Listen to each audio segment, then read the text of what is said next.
ദാവത്തിന് വേണ്ടി ഇപ്പോൾ photo video use ചെയ്ത് ഇപ്പോൾ സുല്ലാൻ ഹദീസുണ്ട്. ഇപ്പോൾ ക്യാമറകളിൽ ഏറ്റവും കഠിനമായി ശിക്ഷിക്കുന്നത് ചിത്രം സൗകര്യങ്ങൾ പറഞ്ഞിട്ടുണ്ടല്ലോ. അപ്പം ഇതിപ്പോൾ ഇതൊരു ഹറാമായ സംഗതി ദാവത്തിന് വേണ്ടി യൂസ് ചെയ്യാം. അപ്പോൾ അങ്ങനെയുള്ള ആൾക്കാരാണ് നിങ്ങളുടെ ഉസ്താദുമാർ. അതുപോലെ പിരിവിന് വേണ്ടിയിട്ട് നിങ്ങൾ പിരിവ് എടുക്കുന്നുണ്ട്, അതെല്ലാം നിങ്ങളെ പ്രശ്നമൊക്കെ പറയുന്നുണ്ട്. അതെ, മനസ്സിലായി. അത് ഇങ്ങനെ പ്രചരിപ്പിക്കുന്ന ആൾക്കാരുണ്ട്. അതായത് ഒരു വിഷയം ഇതാണ്, ദാവ രംഗത്ത് നമ്മളിപ്പോൾ എടുക്കുന്ന വീഡിയോ പോലെ അതല്ലെങ്കിൽ ഫോട്ടോ ഒക്കെ ഉപയോഗിക്കാൻ പറ്റുമെന്നാണ് നമ്മൾ മനസ്സിലാക്കേണ്ടത്. ഇതൊരു ഫോട്ടോ എന്ന് പറയുന്ന സാധനം ഇപ്പോൾ കുറച്ച് മുമ്പ് വന്നിട്ടുള്ള കാര്യമാണല്ലോ, റസൂലുള്ളാഹിൻ്റെ കാലത്തുള്ള കാര്യമല്ല. റസൂലുള്ളാഹി സ്വല്ലല്ലാഹു അലൈഹി വസല്ലം അതുകൊണ്ട് വിലക്കിയത് ഫോട്ടോയെയാണ് നമുക്ക് നേർക്ക് നേരെ പറയാൻ സാധിക്കില്ല, കാരണം അന്ന് ഫോട്ടോ ഇല്ല. എന്താണ് ഹദീസ്? ഒരു തെളിവ് ഉദ്ധരിക്കുന്ന ഹദീസ് നബി സല്ലല്ലാഹു അലൈഹി വസല്ലം ഒരുപാട് ഹദീസുകളിൽ പറഞ്ഞ കാര്യമാണ്. എന്താണ്? ലഅനല്ലാഹുൽ മുസവ്വിരീൻ, ചിത്രമുണ്ടാക്കുന്നവരെ അള്ളാഹു സുബ്ഹാനഹു വ തആല ശപിച്ചിരിക്കുന്നു എന്ന് പറഞ്ഞിട്ടുണ്ട്. അപ്പോൾ അതിൽ ഒരുപാട് തെളിവുകളുണ്ട്, ഇഷ്ടം പോലെ, ഒന്ന് രണ്ടോ നല്ല ഒരുപാട് ഹദീസുകൾ, ആ വിഷയത്തിൽ സ്വഹീഹ് ഹദീസുകൾ വന്നിട്ടുണ്ട്. പക്ഷെ പണ്ഡിതന്മാർക്കിടയിൽ തർക്കം എന്താണ്? ഈ പറയുന്ന തസ്വീറിൽ ഈ ആധുനികമായി ഒപ്പിയെടുക്കുന്ന ക്യാമറകൾ ഈ വീഡിയോക്ക് പെടുമോ ഇല്ലേ എന്നുള്ള വിഷയത്തിലാണ് പണ്ഡിതന്മാർക്ക് അഭിപ്രായ വ്യത്യാസം. സലഫി ലോകത്ത് തന്നെ രണ്ട് അഭിപ്രായങ്ങൾ നമുക്ക് കാണാൻ സാധിക്കും. പണ്ഡിതന്മാരിൽ ചിലർ പറഞ്ഞു അത് കൈകൊണ്ട് വരക്കുന്ന ഫോട്ടോ പോലെ തന്നെയാണ് ക്യാമറ കൊണ്ട് എടുക്കുന്നതിൽ അത് വ്യത്യാസമില്ല എന്ന് പറഞ്ഞത് കാണാൻ സാധിക്കും.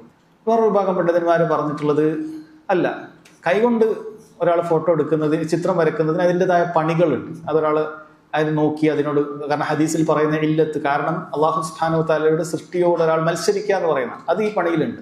ഫോട്ടോ എന്ന് പറയുന്നതിൽ അങ്ങനെ ഒന്നുമില്ല. അള്ളാഹു തആല സൃഷ്ടിച്ച കാര്യത്തെ അങ്ങനെ തന്നെ പകർത്തി കാണിച്ചു തരിക എന്നല്ലാതെ അതിലൊന്നും മറ്റൊന്നുമില്ല. അതിങ്ങനെയുള്ള നിർത്തി, ഇത് അള്ളാഹ് ഇങ്ങനെയാണ് സൃഷ്ടിച്ചത്, പകർത്തി ഇങ്ങനെ കാണിക്കുക, ഇതേ ഉള്ളൂ. അതിൽ വേറൊരാൾ അതിലൊരു തക്ലീഫ്, ഒരു പണിയെടുത്ത് ചെയ്യുന്ന ഒരു രീതിയില്ല. അപ്പം ആ നിലക്ക് തന്നെ പണ്ഡിതന്മാർക്ക് ഫോട്ടോ എന്ന് പറയുന്ന കാര്യം അത് തസ്വീറിൽ വരികയേ ഇല്ല എന്ന് പറഞ്ഞിട്ടുണ്ട്.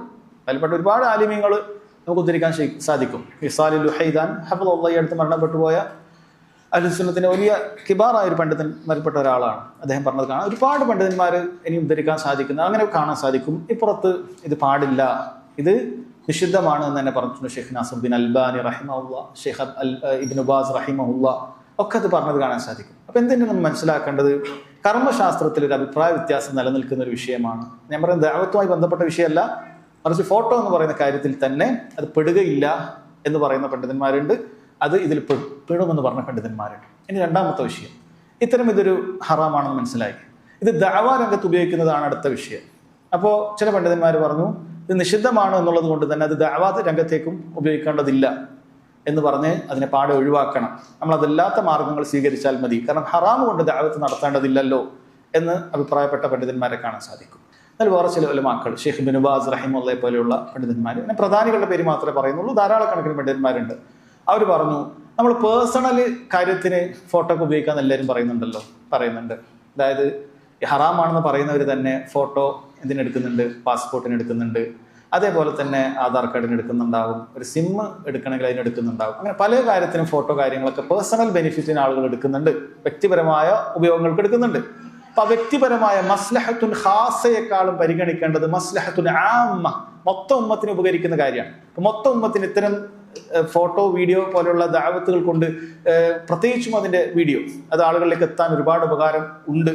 അതുകൊണ്ട് തന്നെ ഇതിനുപയോഗിക്കാമെങ്കിൽ അതിനേക്കാളേറെ ദഅവാ രംഗത്ത് ഇത് ഉപയോഗിക്കാം എന്നാണ് ഷെയ്ഖ് ഇബ്നു ബാസ് റഹിമഹുല്ലാഹി പോലുള്ള പണ്ഡിതന്മാർ. ആധുനികരായ ഷെയ്ഖ് സാലിഹ് ഫൗസാൻ ഹഫ്ളഹുല്ലാഹ് അദ്ദേഹം ഒക്കെ ഈ നിലക്ക് വീഡിയോ ദഅവത്തിന് വേണ്ടി ഉപയോഗിക്കുന്നതും കാണുന്നുണ്ട്. അപ്പം ആ നിലക്ക് ദഅവത്തിന് വേണ്ടി വീഡിയോ ഉപയോഗിക്കുന്നത് തെറ്റല്ല എന്നാണ് ഒരു ഭാഗം പണ്ഡിതന്മാർ പറഞ്ഞിട്ടുള്ളത്. അപ്പം ഇങ്ങനെ അഭിപ്രായ വ്യത്യാസങ്ങൾ ദഅവാ രംഗത്ത് പോലും കാണാൻ സാധിക്കും. ഇനി നമ്മൾ മനസ്സിലാക്കേണ്ട വളരെ പ്രധാനപ്പെട്ട ഒരു മർമ്മം എന്താണെന്ന് വെച്ചാൽ, ഒരാൾ അതിനൊരു ഫോട്ടോ നിരുപാധികം ഹറാമാണെന്ന് കണ്ടാലും ശരി, ഇനി അതല്ല അത് ഇത്തരം ദഅവാ രംഗങ്ങൾക്ക് ഉപയോഗിക്കാൻ പാടില്ല എന്ന് കണ്ടാലും ശരി, എങ്ങനെയാണെങ്കിലും ശരി, അത് ചെയ്യുന്ന ആളുകളെ അയാൾ ദലാലത്തിന്റെ ആളുകളാണ്, വഴികേടിന്റെ ആളുകളാണ് എന്ന് പറയുക എന്നുള്ളത് പാടില്ലാത്ത കാര്യമാണ്.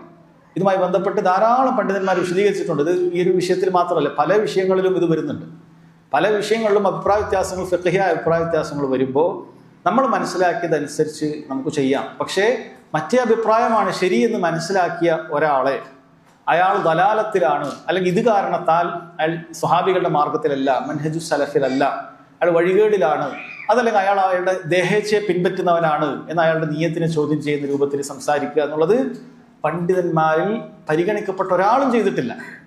ഈ പറഞ്ഞ ഫോട്ടോ നിരുപാധികം ഹറാമാണെന്ന് പറഞ്ഞ എത്ര പണ്ഡിതന്മാരുണ്ട്? ഷെയ്ഖ് അൽബാനി റഹിമഹുള്ളാഹിയെ പോലുള്ള പണ്ഡിതന്മാർ പറഞ്ഞിട്ടുണ്ട് എവിടെ ഉപയോഗിക്കാൻ പാടില്ല. അദ്ദേഹം പോലും ഒരു കാര്യത്തിൽ പോലും എവിടെ പോലും ദഅവത്തിന്റെ മേഖല ഉപയോഗിക്കുന്ന പണ്ഡിതന്മാർ ആ കാലഘട്ടത്തിലുണ്ട്. അവരാരെങ്കിലും ദലാലത്തിന്റെ ആളുകളാണോ അല്ലെങ്കിൽ അവർ ഹിസ്ബികളുടെ ഒരു അടയാളമാണെന്നോ ഒന്നും അദ്ദേഹം പറഞ്ഞിട്ടില്ല. എന്തിനാണ് അവിടെ പല വഴികേടിന്റെ കക്ഷികളൊന്നും ഉണ്ടായിരുന്നു. അവർ ഈ വീഡിയോ ഉപയോഗിക്കുന്നതാണ് അവരുടെ ഏറ്റവും വലിയ പ്രശ്നമെന്നോ ഒന്നും തന്നെ എന്ത് ചെയ്തിട്ടില്ല, പണ്ഡിതന്മാർ പറഞ്ഞിട്ടില്ല. അപ്പൊ അതൊരു പുതിയ ഒരു വാദമാണ്. ഇത്തരത്തിൽ ഫിഖ്ഹിയായ വിഷയത്തിന്റെ പേരിൽ ആളുകളെ ദലാലത്തിന്റെ ആളുകളെക്കായി കാണിക്കുക എന്ന് പറയുന്നത് പുതിയ രീതിയാണ്. ഇത് കണ്ടുവരുന്ന നമുക്കറിയാം. ചോദിച്ചത് യമനുമായി ബന്ധപ്പെട്ട് ചില ദാവ ഗ്രൂപ്പുകൾ ഇവിടെ പ്രവർത്തിക്കുന്നുണ്ട്. യമനിൽ പഠിച്ചുകൊണ്ട് അങ്ങനെ വന്ന ആളുകൾ. ഇവരിൽ കാണുന്ന പ്രധാനപ്പെട്ട ഒരു വിഷയമാണ് ഇത്തരം ഫിഖ്ഹിയായ വിഷയങ്ങൾ, അതിൻ്റെ അഭിപ്രായ വ്യത്യാസങ്ങൾ, ഇത്തരം ഇജ്തിഹാദിയായ വിഷയങ്ങൾ അത് മനസ്സിലാക്കാതെ അതും കള്ള് ഹറാമാകുന്നത് പോലെ ഖത്ഈയായ ഒരു വിഷയം പോലെയാണ് ഇത്തരം മസലകളെ കാണുന്നത്. അങ്ങനെ ഇത്രയും ഹദീസിൽ 14 അല്ല 100 ഹദീസുകൾ ഉണ്ടായാലും തർക്കം ഹദീസിന്റെ എണ്ണത്തിലല്ല, എത്ര ഹദീസുകൾ ഉണ്ടെന്നാണ് തർക്കം. ഈ തസ്വീർ എന്ന് പറയുന്നത് ഫോട്ടോയിൽ പെടുവില്ല എന്നാണ്. അത് പെടൂല എന്ന് പറഞ്ഞു കഴിഞ്ഞാൽ 100 ഹദീസുകൾ ഉണ്ടായാലും ഇപ്പുറത്തുള്ള പണ്ഡിതന്മാർ വിശദീകരിക്കുന്നത് അതെല്ലാം ചിത്രം വരയ്ക്കുന്നതിനെ കുറിച്ച് മാത്രമാണ്. എല്ലാം ചിത്രം വരയ്ക്കുക, അത് ഇപ്പുറത്തേക്ക് വരുന്നതന്നെ ഇല്ല.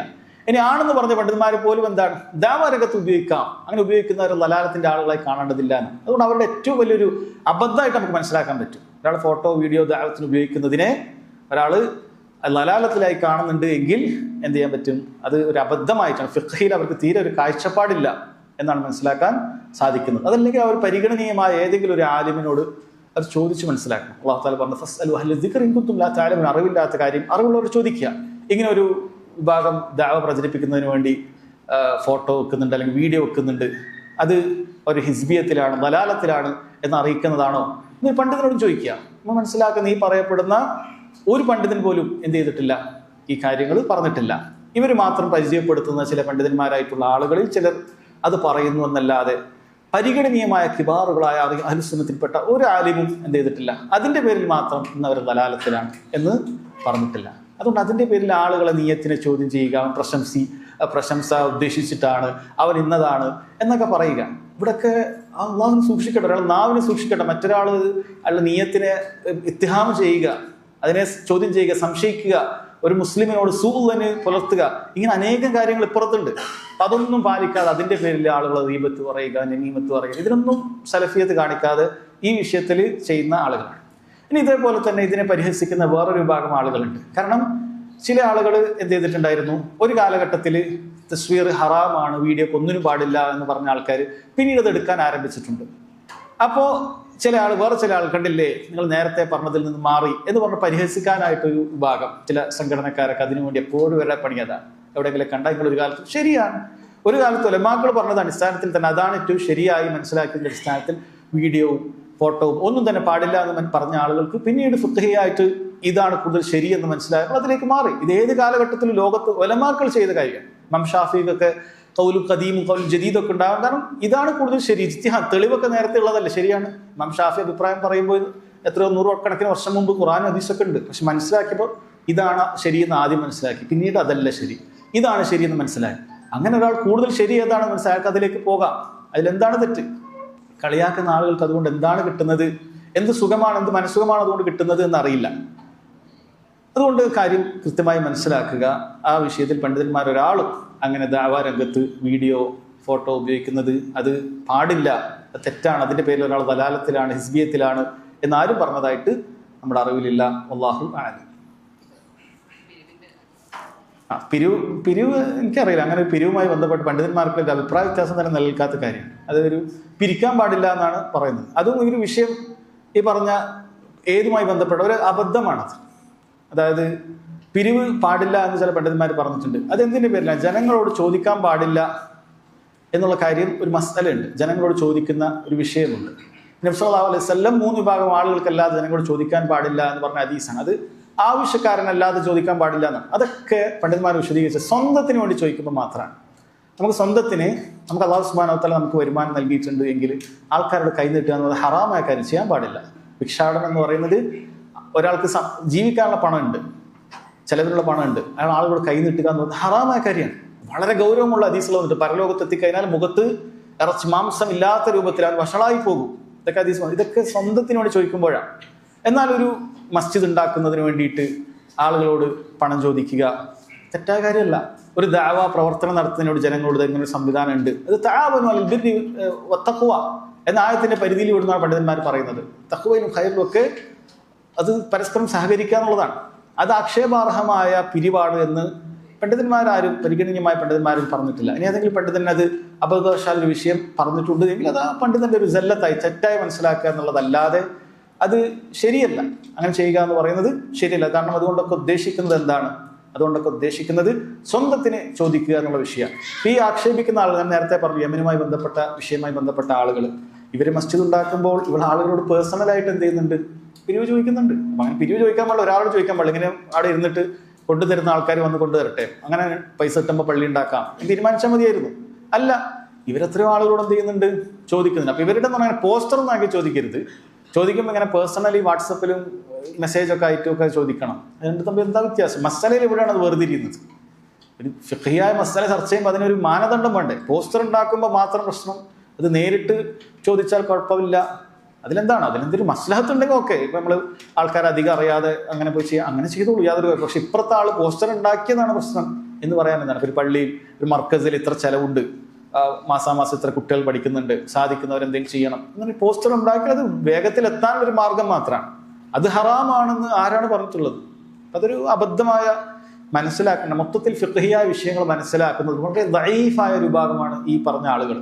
അഭിപ്രായ വ്യത്യാസങ്ങൾ മനസ്സിലാക്കാൻ അറിയാതെ അങ്ങനെയുള്ള കാര്യങ്ങൾ എങ്ങനെയാണ് അഭിപ്രായ വ്യത്യാസങ്ങൾ, അതായത് അദബുൽ ഖിലാഫ് തീരെ ഇല്ല എന്ന് പറയാം. ഒരു വിഷയത്തിൽ അഭിപ്രായ വ്യത്യാസം ഉണ്ട് എങ്കിൽ എന്ത് മാന്യതയാണ് എതിരഭിപ്രായം കാണിക്കുന്ന ആൾക്കാരോട് എടുക്കേണ്ടത് എന്നറിയില്ല. അല്ലെങ്കിൽ ഈ പറയുന്ന ആൾ ഇപ്പൊ തസ്വീറുമായി ബന്ധപ്പെട്ട വിഷയത്തിൽ ആണെങ്കിൽ ഞാൻ വേറൊരു ഉദാഹരണം പറഞ്ഞുതരാം. ഇപ്പൊ ഒരാൾ നിസ്കാരത്തിൽ പുറകെ ഇമാം ഉച്ചത്തിൽ ഓതുന്ന സമയത്ത് ഫാത്തിഹ ഓതണോ വേണ്ട എന്നുള്ള അഭിപ്രായ വ്യത്യാസം, ശക്തമായ അഭിപ്രായ വ്യത്യാസമാണ്. ഇമാം ഉച്ചത്തിൽ ഓതുന്നത്, അഥവാ മഗ്രിബിന്റെ ആദ്യത്തെ 2 റക്അത്തിൽ, ഇശായുടെ ആദ്യത്തെ 2 റക്അത്തിൽ, ഫജറിന്റെ 2 റക്അത്തിൽ, ഈ 6 ഫാത്തിഹകൾ ഇമാമും ഓതണോ വേണ്ട എന്നുള്ളത് അഭിപ്രായ വ്യത്യാസമുണ്ട്. ഇമാം ഉച്ചത്തിൽ ഓതുമ്പോൾ ഓതേണ്ടതില്ല എന്ന അഭിപ്രായം, ശക്തമായ അഭിപ്രായം. ഷെയ്ഖ് സാലിഹ് ഫൗസാനെ പല പണ്ഡിതന്മാരുടെ അഭിപ്രായം.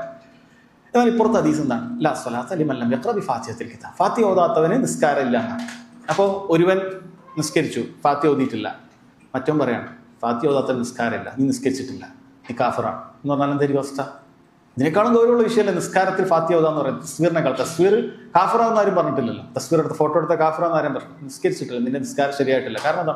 ഫാത്തിഹ ഓതണം എന്നുള്ള തെളിവ് എൻ്റെ അടുത്ത് ആയിരക്കണക്കിന് തെളിവുണ്ടെന്ന് പറഞ്ഞിട്ട് സംസാരിച്ചിട്ട് ഈ അഭിപ്രായം എടുത്താൽ നീ ദലാലത്താണ്, നീ ഹവൻ്റെ ആളാണ്, നീ ഫാത്തിഹ ഓതാൻ നിനക്ക് വയ്യ എന്ന് പറഞ്ഞ് നിന്റെ മഗ്രിബ് ശരിയായിട്ടില്ല, ഇശ ശരിയായിട്ടില്ല, ഫജർ ശരിയായിട്ടില്ല എന്ന് ഇപ്പുറത്തൊരു പറയാൻ നിന്നാൽ എന്തായിരിക്കും അവസ്ഥ?